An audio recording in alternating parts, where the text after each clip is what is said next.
Please join your hands to welcome Mr. Modi again.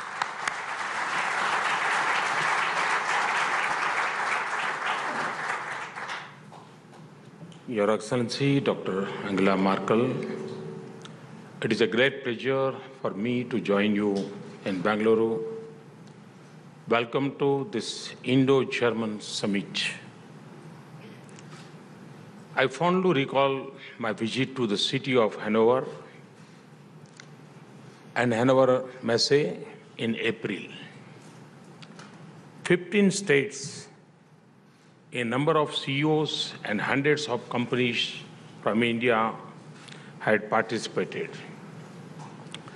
The exposure of Hanover Messe will go a long way in shaping our vision and strategy of manufacturing. This is particularly important at a time when we are on the path of making India a global manufacturing hub. Dr. Merkel and friends, there is a tremendous potential in India-Germany economic collaboration. Germany ranks 7th among foreign investor countries in India. About 600 Indo-German joint ventures are already operating in India. However, as of now, our economic partnership remains below our full potential. We are particularly keen to develop the sectors where Germany is strong. We are working hard to create conducive conditions for the same. Friends, at a time of global slowdown, India represents a bright spot for investment. We are fortunate to be sailing in the right direction. The recent data on global economic activity reinforces this assertion. However, we cannot afford to be complacent. We are committed to doing everything possible to convert this analysis into reality. With a very open and global mindset, we have worked aggressively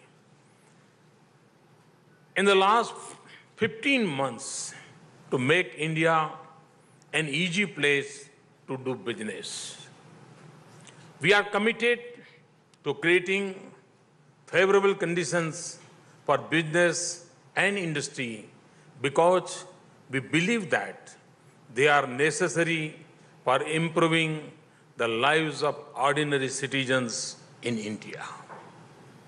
A recent study conducted with the help of the World Bank Group has brought out the urgency among our provincial governments on ease of doing business.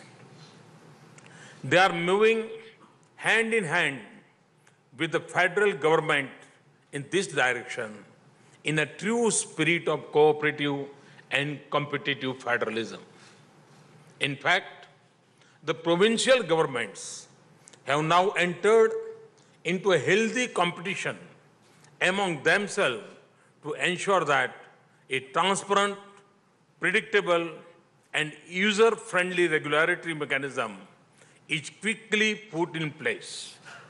Friends, one of the biggest challenges in India today is to productively employ your youth. For meeting this challenge, we need to provide a huge push to manufacturing, which has stagnated at around 16% of the GDP for several decades in India. This percentage must reach around 25% in the short and medium term. With this in view, we have launched the Make in India initiative. To make it a success, apart from vigorous implementation of measures for ease of doing business, we have fast-track approvals and clearances for industry and infrastructure. Transparent auction and allocations of spectrum and of key natural resources like coal, iron ore, and other minerals in the last 15 months have created a level playing field for investors. We are aware that our domestic financial resources are not sufficient to meet our needs. Therefore, to enhance the flow of foreign investments, we have liberalized the foreign direct investment regime, allowing 100% FDI in railways, enhancing the FDI limit to 49% in defense and insurance. We have also refined our FDI policy for construction and medical devices. We have rationalized a number of other FDI-related policies issues, including bringing in the concept of composite sector caps for the FPIs and other investors. We are keen to build futuristic physical and social infrastructure. Through self-imposed discipline in the management of our financial resources, we have been able to allocate more resources for infrastructure sectors. In addition, we are setting up an India Investment and Infrastructure Fund. We have targeted an annual flow of rupees 20,000 crores, which is approximately 2.7 billion euros into this fund from our own resources. We are putting in place a professional team for asset management. We have also come up with the mechanism of tax-free infrastructure bond for projects in rail, road, and irrigation sectors. There were a number of regulatory and taxation issues which were adversely impacting on the sentiments of foreign investors. We have taken very decisive steps to remove a number of long-pending concerns of investors. To give you some examples, we have expedited regulatory clearances, including security and environmental clearances. Across the board, we have increased the validity period of industrial licenses. We have de-licensed a number of defense items and liberalized a number of restrictions like end-use certificate. We have increased the validity period of defense industrial licenses up to 18 years from 3 years. We have clearly articulated that we will not resort to retrospective taxation and reinforce this position by not going for imposition of minimum alternate tax on FPIs. We have notified the regulations for the alternative investment funds allowing foreign investments in such funds. We have rationalized the capital gain tax regime for real estate investment trusts. We have modified the permanent establishment norms. We have also decided to defer the implementation of the general anti-avoidance rules for 2 years. We have introduced the GST bill in Parliament. We are hopeful to roll it out in 2016. We are working on a new bankruptcy code. The Company Law Tribunal is soon going to be formed. We want to make sure that our tax regime is transparent and predictable.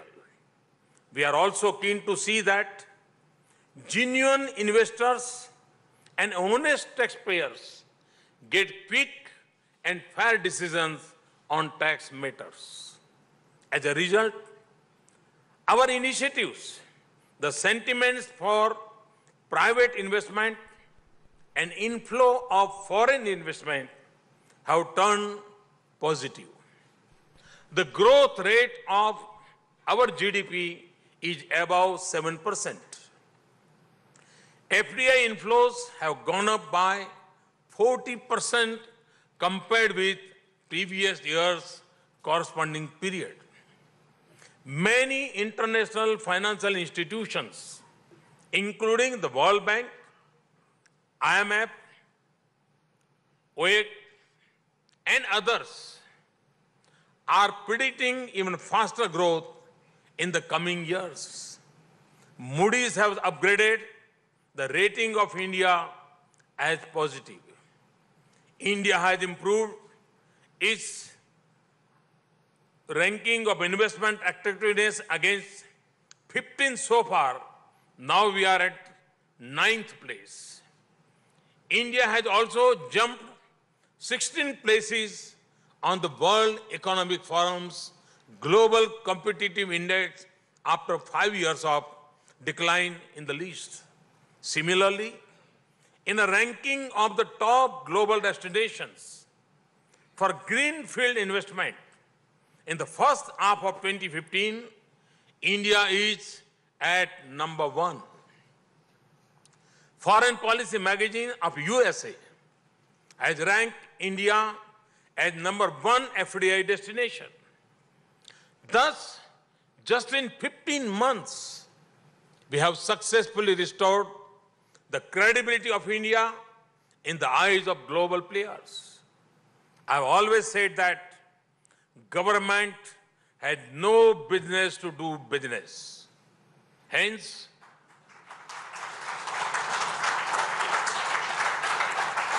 through PPP or otherwise, we are encouraging private investments in areas where earlier only government used to invest.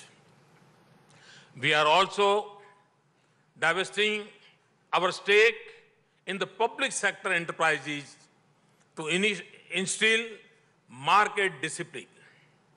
Friends, I want to assure you that India is committed to protecting intellectual property rights of all innovators and entrepreneurs. We have taken several initiatives for transparency and online processing in IP administration. A comprehensive national IPR policy is being finalized. Last week, I myself reviewed the situation. I can say that this will be progressive and forward-looking policy. Friends, we want your active involvement in translating our dreams into reality. Our commitment and aggressiveness to achieve the goal in a faster and effective manner offers immense opportunities to German companies.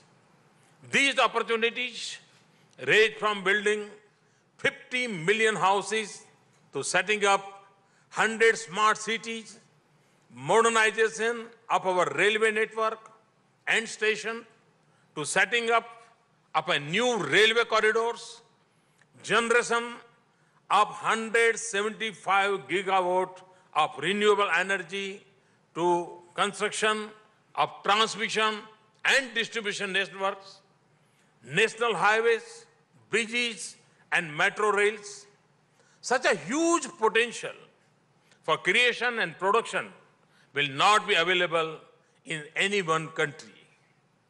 More importantly, no one place on the earth can offer the potential for consumption on such a massive scale. We are trying to power this potential through our campaigns like Digital India and Skill India. To tap the energy fully, we have launched the Startup India campaign. I thank NESCOM for becoming our active partner in this journey. Recently,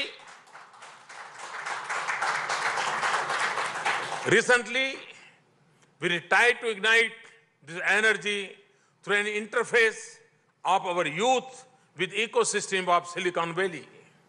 India, in fact, is on the threshold of a big IT revolution. We are at the tipping point where technology is going to be leveraged to meet the aspirations of our 1.25 billion citizens. These initiatives provide additional avenues for investment in modern technology and human resources. Friends, ours is a country of the young, and it is going to remain so for many more years. There is a huge domestic market in India. Unlike a decade ago, talented young minds in India are no longer looking merely for high-paying jobs. Instead, they have now begun taking risks and preferring to become entrepreneurs. We have witnessed exponential growth in the number of startups in the recent past.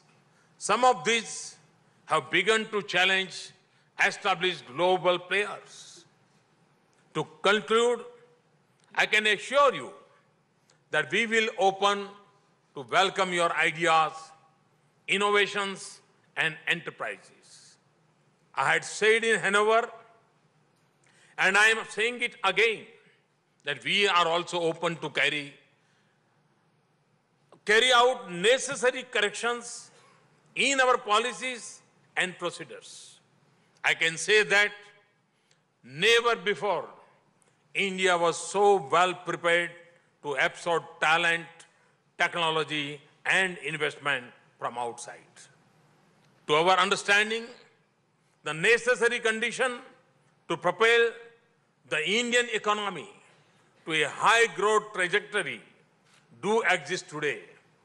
I am eagerly looking forward to working with you. While in Bangalore, I must add that it is the software of India that will move the hardware across the world. It is the talent of India that will master the technology. It is the market of India that will motive manufacturing.